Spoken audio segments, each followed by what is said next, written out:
আসসালামু আলাইকুম দর্শক, আমন্ত্রণ জানাচ্ছি beyond border sports present dugout dialogue powered by রাবিটল বিডি।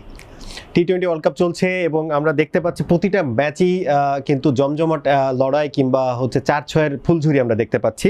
এবং আজকে যে ম্যাচ নিয়ে আমরা প্রি ম্যাচ অ্যানালাইসিসে আপনাদের সঙ্গে আলোচনা করছি সেটা হচ্ছে শ্রীলঙ্কা ভার্সেস নিউজিল্যান্ডের ম্যাচ, যেখানে আমাদের সাথে এই ম্যাচের অ্যানালাইসিসের জন্য স্টুডিওতে উপস্থিত আছেন certified performance analyst Amir Hossain প্রতীক ভাই। প্রতীক ভাই, টি-20 ওয়ার্ল্ড কাপ কেমন দেখছেন? আপনার কাছে কেমন মনে হচ্ছে? খুব ভালো, এবং বিজনেস এন্ডে চলে আসছে টুর্নামেন্ট, তো এখন আসলে প্রতিটা ম্যাচই খুবই ক্রুশাল।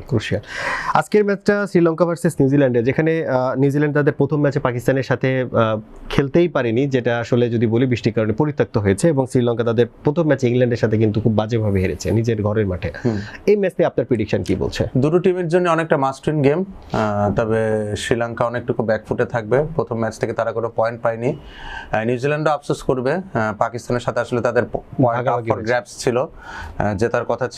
তো সেই জায়গা থেকে আমার মনে হয় যে নিউজিল্যান্ড চাইবে যে একটা থাম্পিং উইন দিয়ে পরবর্তী রাউন্ডে তাদের একটি পা নিশ্চিত করতে। দুইটা দলের জন্য ডু অর ডাই ম্যাচ একবারেই। সো আপনি এর আগের একটা এপিসোডে বলছিলেন যে যেহেতু হাসারাঙ্গা এখান থেকে অলরেডি আউট হয়ে গেছে তাদের ইনজুরির জন্য, এবং শ্রীলঙ্কার যে টিম কম্বিনেশনটা রিসেন্টলি আমরা ইংল্যান্ডের সাথে দেখেছি, আমার কেন জানি মনে হচ্ছে একটু টায়ার্ড দেখছি, কিংবা টিমের মধ্যে স্পিরিটটা কম। আপনার কাছে কি মনে হয় যে এই যে এখনকার যে শ্রীলঙ্কার যে অ্যাপ্রোচের অবস্থা, এটার রিজনটা কি? দেখেন, শ্রীলঙ্কার ক্ষেত্রে আমার যেটা মনে হচ্ছে যে তারা তাদের স্ট্রেংথটা প্রপারলি অ্যানালাইজ করতে পারেনি। এটা অ্যাজ অ্যান অ্যানালিস্ট আমার মত। জি, আপনি যদি গ্রুপ পর্বের খেলাগুলো দেখেন, আপনি দেখেন এগেনস্ট ওমান, এগেনস্ট অস্ট্রেলিয়া, যেখানে উইকেটে রান ছিল তারা কিন্তু ভালো করেছে। অস্ট্রেলিয়ার বিরুদ্ধে নিশানকা অসাধারণ একটা ইনিংস খেলেছেন। পাভান রাতনায়কে দেখেছি আমরা ওমানের বিরুদ্ধে ভালো করতে। সো যখনই সুপার এইটে খেলা শুরু হলো, ইংল্যান্ডের বিরুদ্ধে একটা স্লাগিশ উইকেট প্রডিউস করা হলো, সেখানে কিন্তু শ্রীলঙ্কান ব্যাটাররা স্ট্রাগল করেছে। তো New Zealand is a quality side, এবং তাদের কিছু কোয়ালিটি স্পিন বোলার রয়েছে। তো সেই ক্ষেত্রে শ্রীলঙ্কার এরকম উইকেটটা ভালো করা খুব মুশকিল। তো আমি চাইবো যে তাদের টিম ম্যানেজমেন্ট রয়েছে বা স্টেডিয়াম অথরিটি যারা রয়েছে, মোটামুটি যদি একটা বেল্টার সর্ট অফ উইকেট প্রডিউস করা যায়, যেখানে ব্যাটাররা রান পাবেন, মিশারার কথা বলি, নিশানকার কথা বলি, ইভেন সানাকা, তারা আসলে মেরে খেলতে খুব পছন্দ করেন, সেক্ষেত্রে শ্রীলঙ্কা ম্যাচে আসবে। এলস তাদের জন্য খুব কঠিন সময় হতে চলেছে। আমরা দুই দলের ক্ষেত্রে কাদেরকে আপনি এক্স ফ্যাক্টর কিংবা কি ফ্যাক্টরের কথা বলতে চাচ্ছেন? নিশানকা হোল্ডস দ্য কি, কজ উনি ফর্মে রয়েছেন, এবং আপনি সবসময় এক্সপেক্ট করবেন যে ইনফর্ম প্লেয়ার যিনি রয়েছেন তিনি আসলে আপনাকে ক্যারি ফরওয়ার্ড করে দিবেন।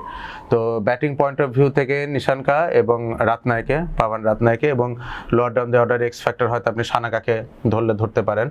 এবং নিউজিল্যান্ডের ক্ষেত্রে মার্ক চ্যাপম্যান, যার কথা আমি বলে আসছি সবসময়, এবং ওপেনিংয়ে Finn Allen, X factor player. যদি 5 থেকে 6টা ওভার ফিন অ্যালেন উইকেটে টিকে যান, সেক্ষেত্রে শ্রীলঙ্কার জন্য ম্যাচে কামব্যাক করা খুবই কঠিন হবে। নিউজিল্যান্ডেরও ডু অর ডাই ম্যাচের ক্ষেত্রে আপনার কাছে মনে হয় যে এই শ্রীলঙ্কা এবং নিউজিল্যান্ডের দুই দলের মধ্যে কোনো চেঞ্জেস আপনি এক্সপেক্ট করছেন কিনা? নট রিয়েলি, কজ দুটো টিমেরই আসলে কম্বিনেশন মোটামুটি সেটেলড। যদি কোনো ইনজুরি কনসার্ন না থাকে, বড় ধরনের রদবদল করার আসলে কোনো প্রয়োজন নেই। শ্রীলঙ্কার ক্ষেত্রে হাসারাঙ্গাকে তারা যদি ফেরাতে পারতো বেটার হতো, but Dushan Hemantha he is trying his best, like to like replacement. এখন ওভাবে আসলে ব্যাট হাতে হাসারাঙ্গার যে সার্ভিসটা সেটা তো আসলে পাচ্ছে না শ্রীলঙ্কা। বোলিং মোটামুটি মোরাললেস উনি করছেন আর কি। এবং নিউজিল্যান্ডের ক্ষেত্রে আপনি স্যান্টনারের কথা বলেন, বা ফাস্ট বোলিং এর ক্ষেত্রে ম্যাটেনি রয়েছেন, জ্যাকব ডাফি রয়েছেন, ব্যাটিং এ কনওয়ে রয়েছেন, ফিন অ্যালেন রয়েছেন, মার্ক চ্যাপম্যান রয়েছেন, মিচেল রয়েছেন, সেইফার্ট রয়েছেন। সো এই জায়গায় আসলে টিম কম্বিনেশন ভাঙার কোনো কারণ নেই। তো আবার মনে হয় মোটামুটি আনচেঞ্জ সাইড নিয়ে দুটো টিম আসলে সামনের ম্যাচে যাবে। একটু পরে টস হতে যাচ্ছে, আপনি টসে জিতলে মানে যে দল টসে জিতছে তাদেরকে ব্যাটিং অথবা বোলিং কোনটাকে depends on the wicket. Cause Sri Lanka, বলি ভাই যে বাংলাদেশ, জিম্বাবুয়ে, এই টাইপের টিমগুলো খুব কন্ডিশন ডিপেন্ডেন্ট ক্রিকেট খেলে। তো উইকেটে যদি মানে ট্রু নেচার থাকে, আমার মনে হয় শ্রীলঙ্কা চেস করতে চাইবে, কিন্তু পিচ দেখলে আসলে বোঝা যাবে যে উইকেট কেমন বিহেভ করবে।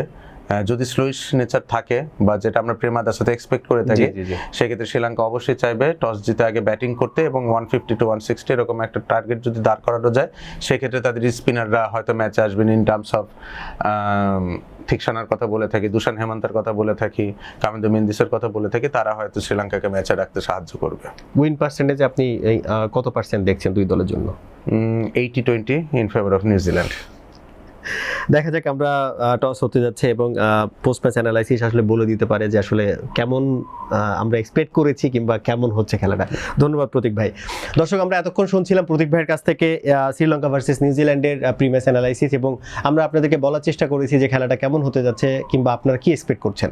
আপনাদের কেমন লাগছে টি-20 ওয়ার্ল্ড কাপ আপনাদেরকে জানাতে পারেন আমাদের ইউটিউব এবং ফেসবুকের কমেন্ট বক্সে। ভালো থাকুন, সুস্থ থাকুন এবং পরবর্তী এপিসোড দেখার আমন্ত্রণ জানিয়ে শেষ করছি। আসসালামু আলাইকুম।